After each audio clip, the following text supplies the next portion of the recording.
Well, I'd like to move on now. 44 million Americans, 1 in 7, now rely on food stamps to feed their families. Now, on the surface, this program appears to be humanitarian in nature. However, should the dollar crash, as many top experts are forecasting, and you seem to be on board with them as well, that's 44 million Americans who may face starvation. How is it that a nation that claims to be the most wealthy, the most powerful, and successful can have so many living beneath the poverty line? First of all, I don't think the fact that we've got all these millions of people eating from food stamps is a humanitarian thing at all. I think it's a horrible thing.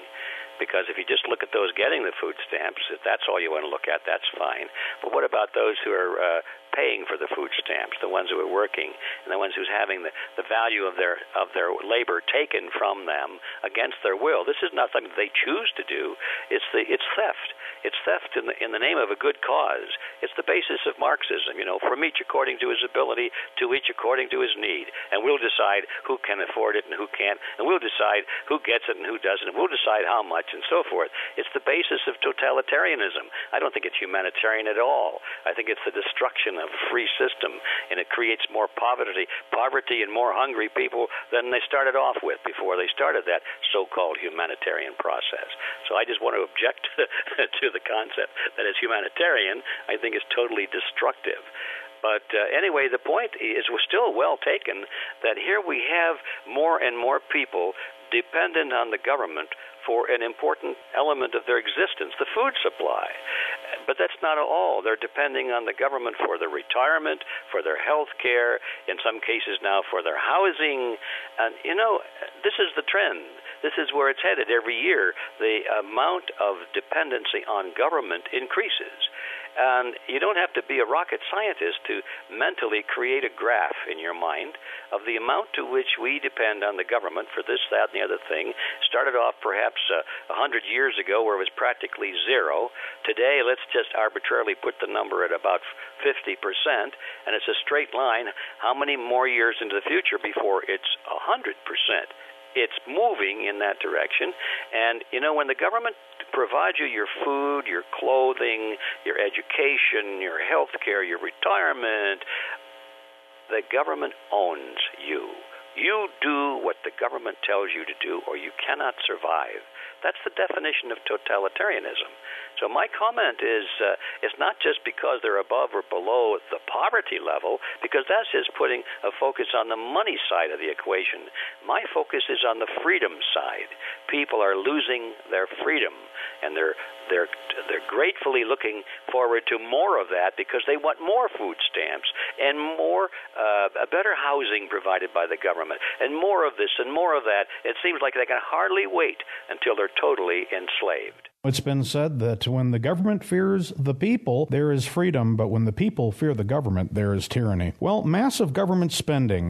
This has clearly been the precursor of practically every instance of hyperinflation that I've been able to locate, and this is where national debt soars. Well, runaway inflation eventually takes hold. Under such conditions that we've discussed, it appears that most investments, stocks, bonds, cash, money markets, will lose most, if not all, of their value eventually.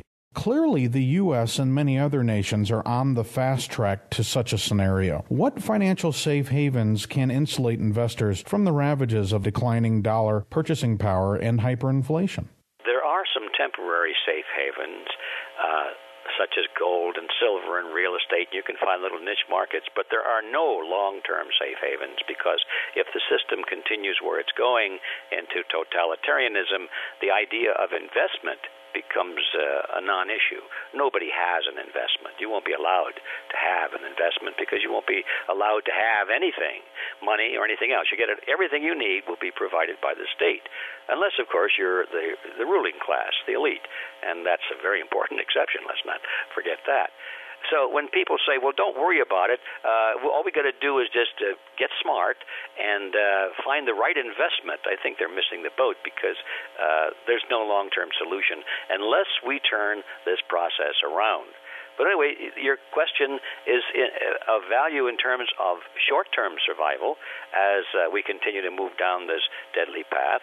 I think that people should have figured out by now that any investment, any wealth that they're allowed to retain should not be in the form of Federal Reserve notes. That means it shouldn't be in cash, shouldn't be in CDs, shouldn't be in insurance policies or any contracts that pay off in dollars, because they're going to be paid off in things that don't buy anything in the not-too-distant future. Be very much like the Weimar Republic back in the 20s and the 30s when, people were invested in German marks, and they had a life insurance policy, let's just say, for $100,000 or 100,000 marks. Oh, that's good. We can really retire on this. But by the time they, came time to get that money, it cost almost that much for the postage stamp to send in the request for payment. So that's what we're facing. People say, that couldn't happen here. Well, wake up, folks. It's happening. The process is already moving. You can feel the rumbling underneath your feet. What do you think is going on right now? That's it. It's the beginning of a total collapse of the purchasing power of the U.S. dollar. So what do you do about that? Well, if you keep your investments and keep your savings in dollars, and you know about this, put that somewhere. Put it into food, if necessary, into real estate, if you can afford the taxes on it. Buy gold and silver, but not dollars. Well, for people who would like to follow your work, please tell them what they can expect to find at realityzone.com. That's where we sell things. We sell books and recordings, video recordings and audio recordings. We have about 100 different items there. My book on the Federal Reserve is there, along with quite a few other things that pretty much keep you busy for a long, long time. But the site that I hope people will also go to is where we have nothing to sell but ideas. We promote freedom and the basic ideology of freedom, and that's to be found at freedomforceinternational.org, freedomforceinternational.org. And that's a site for an organization that we created of people all around the world now, 68 countries now. People are organizing and forming liaisons and networks to try and recapture the system and to turn this around. Not just to, ride it out for a little bit, but really recapture control of our system and return the direction of history back toward freedom.